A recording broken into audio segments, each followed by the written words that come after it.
Ya listo. Entonces, María Pincay, ¿quién es María Pincay? Pluas. Ah, ya, Plúa. Sí, ya, le voy a cargar esto. Nosotros en la sesión anterior ya habíamos visto lo que era la política fiscal con el tipo de cambio fijo. Estábamos trabajando, estudiando lo que era la política fiscal con tipo de cambio fijo y variable. Y flexible, flexible, variable, es lo mismo. ¿Ya? ¿Verdad? Habíamos trabajado estos elementos, ya habíamos conversado, hecho un repaso, lo que era la economía cerrada, lo que era el tipo de cambio, los instrumentos de política cambiaria, y estábamos estudiando, hasta por aquí creo que nos habíamos quedado, lo que ocurre en una economía abierta, esto creo que sí vimos. Entonces, vamos a continuar eh, con, con esta parte de recordando lo que pasaba en una economía abierta con una política fiscal. A partir de esta parte. ¿Ya? Entonces, cuando nosotros tenemos una política fiscal, recuerden que cuando hablamos del término política fiscal, hacemos referencia a lo que es el instrumento que tiene el gobierno para intervenir en sus niveles de, de presupuesto.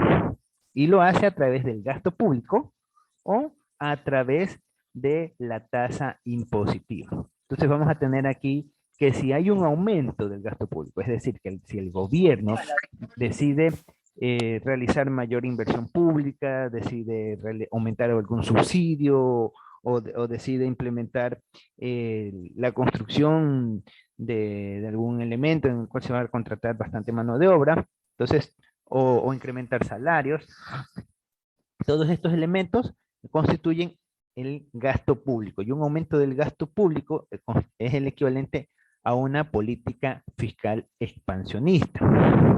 En cambio, cuando estamos hablando de reducción de tasa impositiva, es decir, que cualquier tipo de impuesto se deduzca o se dé una simplificación en la carga tributaria, o lo que ha pasado últimamente de que se liberaron ciertas partidas para la importación de productos, creo que son para rubros menores a $5.000, creo que están con tarifa cero, ya no, anteriormente cobraban creo que una tasa de 40, $60, $80 por traer productos por debajo de los $500, ya eso también creo que lo han eliminado, entonces ya eso con qué finalidad de estimular el consumo. Entonces, una reducción de la tasa impositiva es el equivalente a un aumento del gasto público y ambos son políticas fiscales de tipo expansionista. En cambio, si nosotros nos referiríamos a política fiscal contractiva, haríamos referencia a lo inverso, ¿no? En vez de aumento del gasto público, una reducción del gasto público, y en vez de reducción de la tasa impositiva, estaríamos hablando de un aumento de la tasa impositiva. Entonces, esto es lo que a lo que hace referencia cuando hablamos de política fiscal. Entonces, si ustedes, si se le da algún ejemplo de lo que, de alguna acción que toma el gobierno, ustedes tienen que relacionar. A ver, primero, ¿qué instrumento es? ¿Es política fiscal o es política monetaria? Es lo primero que tienen que identificar. Lo segundo que tienen que identificar, ¿a qué corresponde? Ya, a un aumento o una reducción.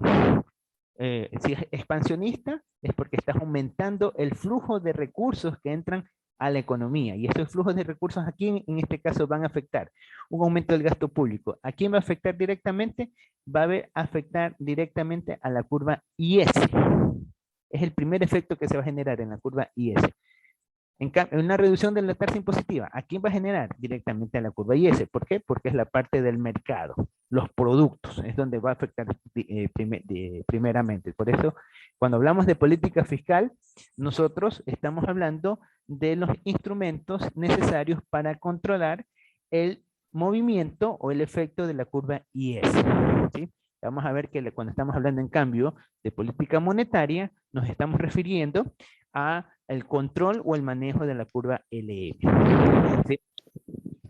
Y aquí, como ya estamos nosotros en una economía abierta, ¿cuáles eran las particularidades o peculiaridades que nosotros tenemos cuando nos encontramos en una economía abierta? A ver, señorita Viviana.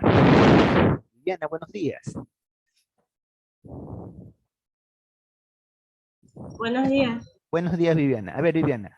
A ver, vamos recordando. ¿Cuáles eran las eh, condiciones que nosotros estudiábamos en una economía abierta? ¿Qué era lo que se analizaba? En la prueba abierta, déjenlo, no me acuerdo. En una economía abierta.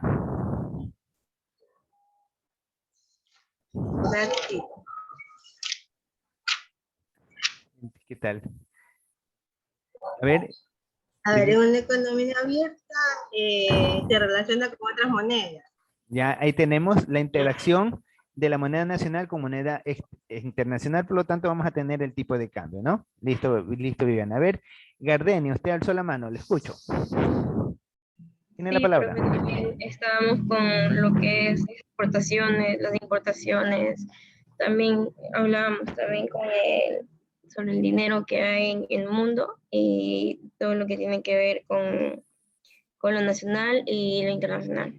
Correcto, entonces nosotros vamos a tener, además del tipo de cambio, porque ya trabajamos con monedas de distintos países, vamos a tener lo que son el resultado de las exportaciones y las importaciones. Hay otro indicador más que nosotros exponíamos. Eric, tienes la palabra. La balanza de pagos, la tasa de interés nacional comparándola con la tasa de interés internacional también. Correcto, entonces ahí teníamos los elementos que nosotros estudiábamos, que es la moneda, ¿no? Obviamente, la moneda nos va a dar lo que son los distintos tipos de política cambiaria. Entonces, ahí vienen las estrategias. El gobierno dice, voy a fijar mi valor de la moneda o no. Sabes que mejor voy a estabilizar un parámetro para mi moneda. Voy a permitir un rango de fluctuaciones o voy a dejar que la moneda se evolucione a libre oferta y demanda. Teníamos el tema de las exportaciones, como nosotros podemos vender a todo el mundo, y así también podemos comprar a todo el mundo, ya no solamente dentro del territorio nacional. Entonces, eso ya hace referencia a lo que son las exportaciones netas, que el resultado se iba a ver reflejado en la balanza de pagos.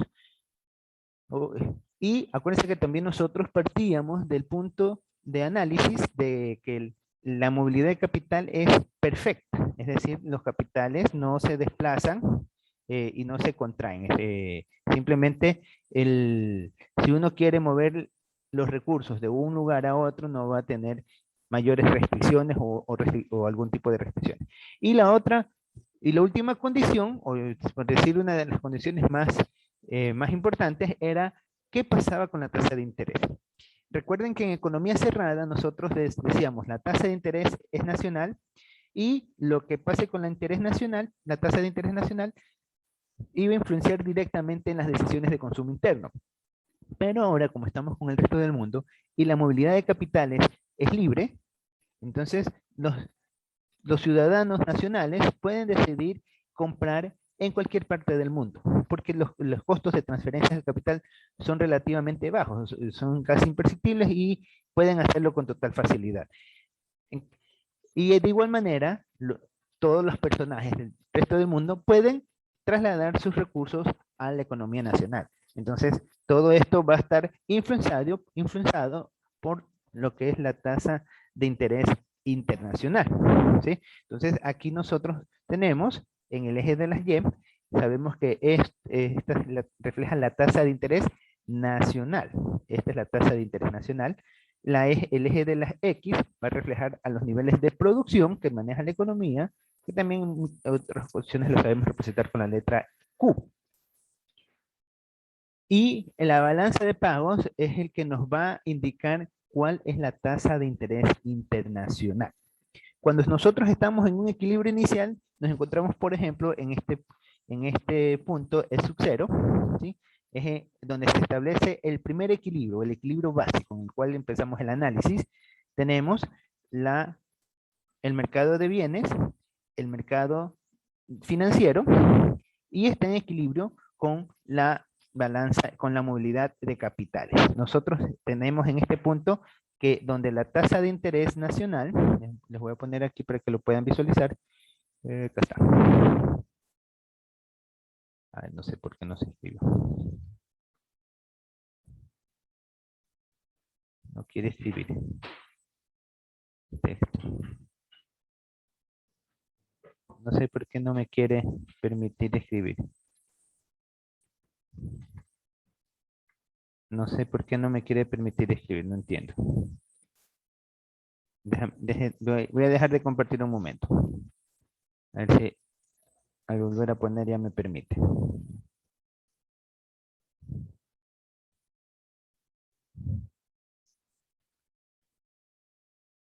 Ya, vamos a ver si ahora sí me permite escribir. Ahí sí. Ya, entonces aquí nosotros tenemos que la tasa de interés nacional es igual a la tasa de interés internacional, que está representado por I asterisco. ¿Ya?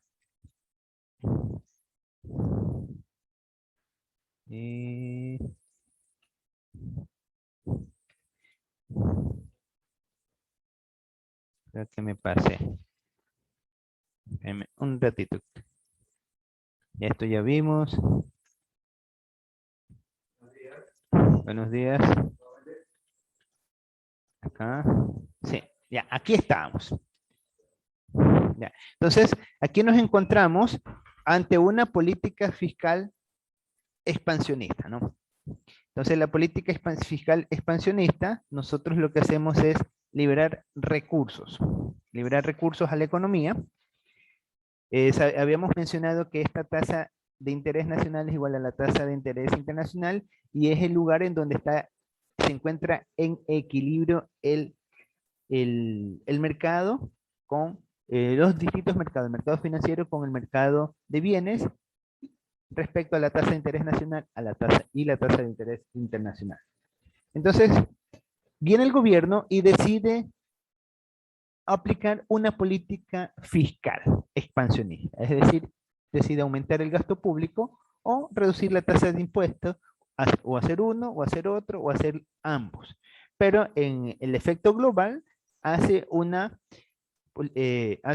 expansión de los recursos. Entonces, este incremento de recursos que se va canalizado a la curva IS, lo que va a hacer es incrementar la demanda. Como la demanda se va a incrementar, esta se va a desplazar hacia la derecha. Entonces vamos a tener que la curva IS va a pasar desde su punto inicial, IS a IS'. Pero tenemos que este movimiento generado por la mayor fuerza que agarra la curva IS, lo que va a generar es que se traslade a un nuevo equilibrio. Este equilibrio corresponderá al punto E1 que ustedes observan en la pantalla. Pero, ¿qué es lo que sucede en ese punto de equilibrio E1? ¿Qué sucederá allí? A ver. Brian Guamán. ¿Se encuentra Brian? Buenos días.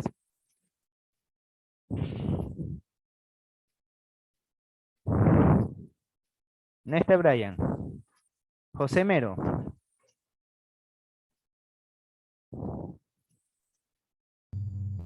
Dígame, profe. Buenos días, José. Dime, José, ¿tú qué observas en particular? ¿Cuál es la diferencia de estar en el punto E0 respecto al punto E1 con respecto a la tasa de interés? ¿Tú qué crees que ocurriría allí? Lo que entiendas, di. Si te equivocas, no te preocupes. Me está diciendo el punto 0, ¿verdad? El punto E0, aquí este es el Ya. equilibrio inicial. Ya. Viene una política fiscal expansionista, ya. ¿sí? Y esta política fiscal expansionista hace que se traslade la curva IS al punto E1. ¿Cuál va a ser la particularidad entre la tasa de interés? ¿Qué va a ocurrir aquí? O sea, hasta el punto de 1 veo que ha incrementado, pues no. ¿Ya? ¿Y qué es lo que incrementó? Bueno, vemos primero un incremento en la curva LM, ¿Correcto? por el punto que señala en la intersección de la curva LM y la curva IS. ¿Correcto? Eh, ¿Ya? de ahí el interés, o sea, el interés, que es la línea verde, se mantiene igualmente abajo del punto de 1. ¿Ya? La línea O sea, verde. se mantiene igual, ya. ¿Ya? ¿Y qué es lo que De ahí pasará con la luego tasa de interés? se mantiene fija, porque no veo un incremento ni nada. ¿Ya? Ya, listo. Gracias, José. Aquí lo que vamos a tener es que va a pasar, ya sabemos que esta política fiscal expansionista hace que se incremente la demanda del mercado de bienes, en el mercado de bienes, pero la tasa de interés internacional sigue siendo la misma. ¿Sí? Ustedes ven que este curva BP no pasa nada. Lo que se va a ver afectado es la tasa de interés. En este punto vamos a tener una nueva tasa de interés. ¿Dónde está? Lo voy a poner acá. ¿Ustedes la ven? Aquí vamos a tener la tasa de interés I1. ¿Sí? Voy a poner la tasa de interés I1 para saber qué hace referencia a este punto. Voy a poner aquí, no sé si puedo hacer alguna que sea interlineal. Bueno, voy a poner esta. Sabemos que este I1 hace referencia a esto, ¿no? Entonces, para que no piensen que es otra curva. Entonces, aquí vemos que este es el resultado que va a ocurrir con la tasa de interés nacional. Entonces, ¿qué va a pasar con esta tasa de interés, nueva tasa de interés nacional? ¿Va a ser mayor o va a ser menor a la tasa de interés internacional? ¿Qué creen ustedes que va a pasar?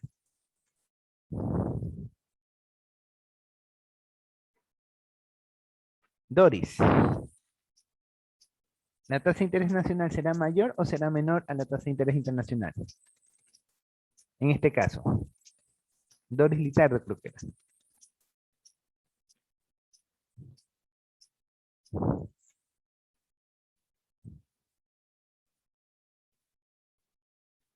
Profe, algunos compañeros le escriben en el chat la respuesta, según ellos. Ah, ya, Kevin Sánchez. Y hay Verónica Ushay. Ajá. Ya vamos a tener que para este caso la tasa de interés nacional va a ser mayor. ¿Sí? ¿Por qué será mayor la tasa de interés nacional? Acuérdense que si nosotros hubiésemos estado en una economía cerrada, un incremento del gasto público hacía subir la tasa de interés y por lo tanto la curva ILM se iba a ajustar al nuevo punto de equilibrio. ¿Sí? Pero como nosotros podemos desplazar nuestros capitales a cualquier parte del mundo, si vemos que la tasa de interés nacional es mayor a la tasa de interés internacional, entonces, ¿qué creen que van a hacer, a ver con los recursos monetarios? Y ya vimos esto que se desplaza de E1 a E0. Entonces, aquí nosotros vamos a tener que, como la tasa de interés nacional se vuelve mayor a la tasa de interés internacional, los recursos que vienen del exterior van a preferir a invertir o trasladarse al territorio nacional porque consideran más rentable el, el valor del dinero. Entonces, esto hace que se genere un superávit en la balanza de pagos. Entonces, vamos nosotros a tener acá, les voy a dibujar aquí, esta, mejor voy a poner acá. Vamos a tener esta mejor. Vamos a tener que todo esto va a ser el superávit.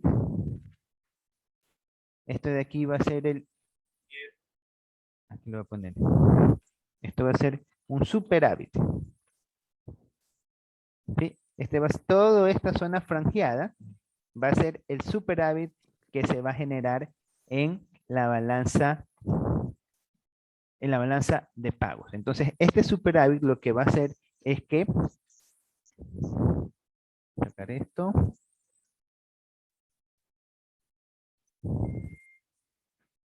Lo que va a hacer es que comiencen a ingresar más divisas extranjeras por obtener divisa nacional. Y eso va a empujar a que el tipo de cambio se aprecie. ¿Sí? Si estuviéramos nosotros en una política cambiaria donde el Estado decide intervenir, ¿qué tipo de política cambiaria sería? ¿Fijo o flotante? Si decide intervenir.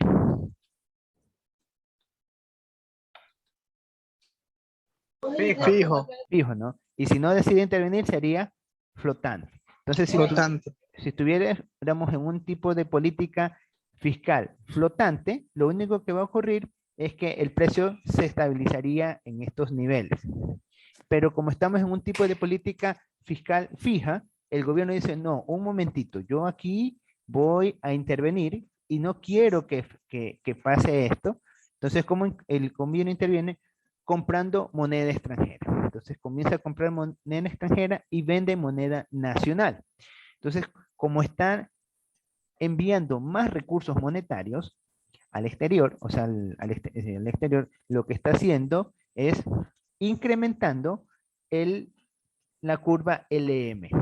Como se crece la curva LM, esto va a generar que la curva E1, o sea, vamos a pasar del punto de equilibrio E1 hasta el punto de equilibrio E2, y este efecto se va a dar hasta cuando la tasa de interés nacional se normalice a la tasa de interés internacional. Entonces, ese es el efecto que va a ocurrir aquí. Y esta es toda la dinámica que ocurre cuando nosotros tenemos en una política fiscal de tipo expansionista. ¿Cuál va a ser el resultado de todo esto? De que aumenta la oferta monetaria, ¿sí? De que a un mismo tipo de interés, la producción aumenta significativa, por lo que la política fiscal funciona perfectamente en estas circunstancias. Bueno, aquí el resultado que va a ser, ante una política expansionista de tipo fiscal, cuando el mercado de capitales es abierto, es decir, que no existen restricciones para movilizar el capital entre un lugar y otro, lo que vamos a tener es que al final vamos a lograr que los niveles de producción se incrementen. El gobierno habrá logrado incrementar los niveles productivos, habrá logrado incrementar las reservas monetarias y habrá incrementado la masa monetaria. Este sería el efecto que nosotros lograríamos cuando estamos aplicando una política fiscal expansionista. ¿Sí? Pero esto de aquí hay que tener, ojo, hay que tener mucho cuidado con este tipo de políticas expansionistas, es decir, porque tiene una función que ustedes lo aprendieron en principios de macroeconomía, que se llama la ley de Okun, que indica que mientras más suben los impuestos, tiene una función creciente, llega a una cima y después llega a otro punto en donde comienzan a decrecer y llega inclusive hasta a niveles negativos, ¿no? Entonces todo esto depende mucho de cómo esté estructurada los niveles de impuestos, de cómo sea la capacidad productiva, cómo esté los niveles de producción, porque si nosotros vamos a reducir impuestos y el sistema productivo nacional no tiene la capacidad para incrementar o responder a la capacidad productiva, lo que vamos a tener es que en vez de generar o mayor producción, vamos a generar mayor inflación, vamos a generar inclusive problemas de que aumentan las importaciones en mayor medida que las exportaciones, y el efecto puede ser adverso, ¿no? Ya, eso hay que tener mucho cuidado cuando se hable con este tipo de políticas. Vamos a continuar. Voy a poner aquí. Profe, disculpe. Dime.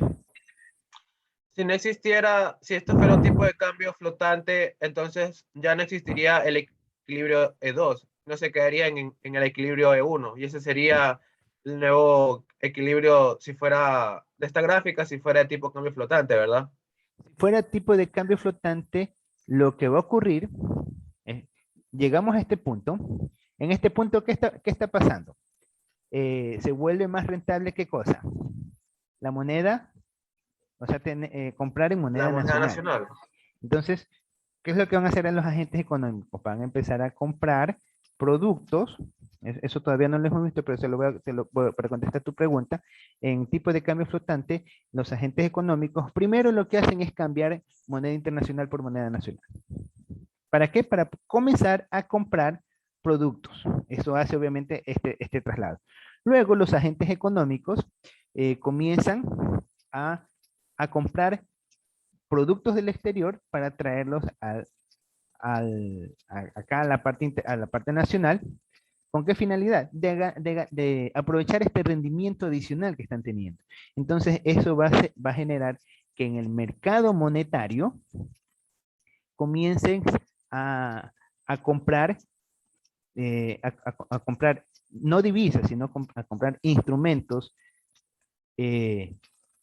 nacionales y vender instrumentos internacionales. Y eso va a ser el efecto contrario con respecto a la masa monetaria, porque tú ya vas a empezar a tener que dar dinero nacional por un activo internacional, y eso lo que va a generar es que la curva LM, déjame poner acá donde está esta flechita, va a ser que esta curva LM, sus puntos, o bien dicho, la curva IS, regrese a este punto. Y el resultado final es que vamos a regresar acá. ¿Sí? Vamos a regresar acá. Eso es lo que va a ocurrir si fuese una política, si estuviéramos en un tipo de cambio flexible. Regresaríamos a este punto de aquí. Prácticamente no tendríamos ninguna influencia en lo que ocurre con la curva IS. O sea, se inflaría y después volvería a su sitio inicial. Eso es lo que ocurriría. ¿Sí? Porque ahí el gobierno no interviene. No interviene por eso. Como no interviene, porque ¿quién se está moviendo? Se está moviendo es la tasa de interés nacional. ¿Sí? Esa es la que se está moviendo. La tasa de interés internacional sigue siendo lo mismo. Entonces, hay un efecto que es lo que hace. Te aleja del equilibrio. El equilibrio, ¿por quién está dando? ¿Por quién está dado? Por la curva BP, perdón, o MC. Entonces, como te alejas de este equilibrio, las fuerzas de mercado van a empujar para que tú regreses a este equilibrio inicial. ¿Sí? Para que regreses acá, a este equilibrio inicial. En tipo de cambio fijo es el gobierno que interviene, decide intervenir. Deciden, como aquí en este caso va a intervenir comprando moneda, vendiendo moneda nacional. Entonces va a intervenir de esa manera. Entonces eso va a hacer que el tipo de cambio que se está apreciando otra vez se mantenga sus niveles iniciales hasta que se ajuste la tasa de interés nacional con la tasa de interés internacional. Una vez que se ajustó ese efecto, se eliminó este superávit y regresamos a su punto inicial. ¿Sí? Pero en cambio, en una política de tipo de cambio flexible, el gobierno dice, yo no voy a intervenir, ahí ustedes acomódense. Entonces, ¿qué es lo que hacen las fuerzas del mercado? Como estás teniendo una ganancia, por un lado, que es el mercado de bienes, el mercado financiero también comienza a moverse. Entonces, las personas comienzan a vender productos, acciones, bonos de extranjeros por bonos internacionales. Entonces eso te va a demandar moneda nacional y eso obviamente va a ser el efecto adverso. Va a presionar a que el tipo de cambio se venga a la baja. Ajá, se venga a la baja y hasta que regrese a su punto inicial en donde la tasa de interés sigue siendo la misma. Y prácticamente se estabiliza nuevamente en este punto. Regresamos a este punto de aquí. ¿Sí? ¿Sí está claro? Sí, profe. Sí, ya. Creo que sí. Ya, Wellington, dime. Economista, no me queda muy claro algo. O sea, a lo que llama bonos, ¿a qué se refiere? O sea, bonos en el extranjero, ¿a qué se refiere exactamente? Normalmente este movimiento más se ve reflejado en casos de economías pequeñas, como en la cotidiana, más se ve con los bonos. ¿Por qué? Porque son los bonos que emiten las naciones, los que reflejan la mayor cantidad de masa monetaria. Por eso nos referimos a los bonos. De ahí en sí es todo instrumento financiero que se maneja en el mercado bursátil. ¿Sí? Todo mercado, Ya. todo documento financiero que se maneja en el mercado bursátil. En cambio, acá en la curva I es todo, tipo de bienes o transacciones relacionadas con lo que son bienes y servicios. ¿Sí? Esa es la A diferencia. ver, los bonos son los documentos que se manejan en el mercado bursátil, ¿verdad? Claro, por ejemplo, una acción, tú quieres comprar bonos de tesoros de Estados Unidos, bonos de tesoros del Ecuador, que la deuda global 20, global 25, global 50, qué sé yo. Si vas a comprar bonos de China, bonos de Chile, bonos de Argentina, entonces todo eso. Ustedes saben que los gobiernos emiten deuda de cientos de millones a miles de millones.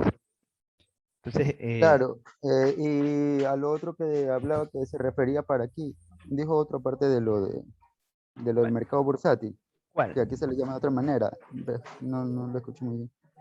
¿Cuál?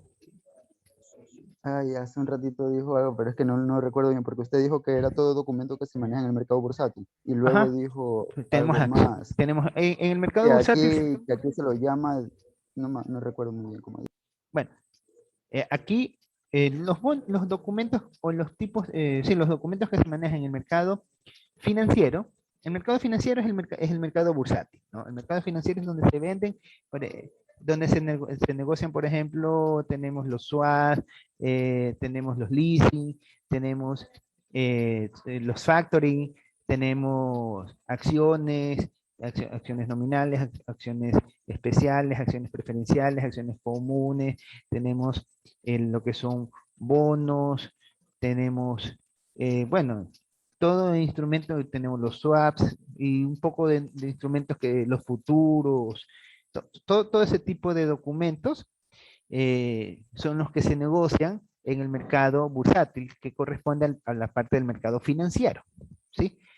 Entonces, en el mercado financiero se manejan todo esto, ¿no? Tú, por ejemplo, el banco X de la nación A decide tener su dinero en, qué sé yo, en Suiza.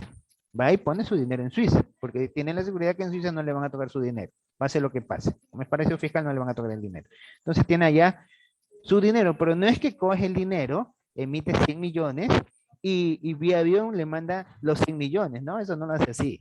Lo que compre, emite un título de valor, ¿sí? Va al mercado financiero y en la bolsa, hay un corredor de bolsa, lo que dice, a ver, la empresa le dice, operador, hace las acciones desde Ecuador, llama a Tokio, y dice, en Tokio, dice, ¿sabes qué? Cómprame acciones del país tal que por tantos millones de dólares cómprame un paquete. Entonces te compra el paquete, te hace la transacción y tú tienes. Entonces, como lo que tú haces, el Ecuador, por medio del Banco Central, anuncian la transferencia de fondos. Entonces, esta transferencia de fondos se hace un registro contable en donde los dineros se mueven a través de una cuenta bancaria internacional, por decirlo así, son cuentas específicas. Y el dinero prácticamente queda en reservorios internacionales, donde dice, bueno, esta parte le pertenece a Ecuador, esta parte le pertenece a Perú, y así, bla, bla, bla, bla, bla, bla. Entonces lo que hacen es cambiar la asignación de esos reservorios. Y así es como se hacen las transferencias de bienes, ¿no? No sé si ahí quedó más clara tu inquietud. Ahí sí la entendí. No es que tú vas porque imagínate que esto es una transacción en minutos de transferir 100 millones de dólares de Ecuador a China. O sea, que en avión, vas a enviar en avión los 100 millones de dólares, el paquete de los 100 millones de dólares. No, son bonos, son transferencias. Entonces, y eso va llegando, si quieren el dinero físico, eso va llegando paulatinamente. ¿Sí? Entonces, eso es un poco para que tengan la idea de cómo es que funcionan ese tipo de operaciones a nivel mundial. ¿Ya? Vamos a ver la siguiente. ¿Alguna pregunta? No, de mi parte no, economista, yo sí entendí ya. Ya. Entonces ya habíamos visto política fiscal No es expansionista. por decir pregunta, pero tiene menos de un minuto, por si acaso. Ah, ya, sí. Ya vimos esto. Tipo de la moneda nacional se aprecia. Ya, aquí es el caso que estábamos que estábamos viendo con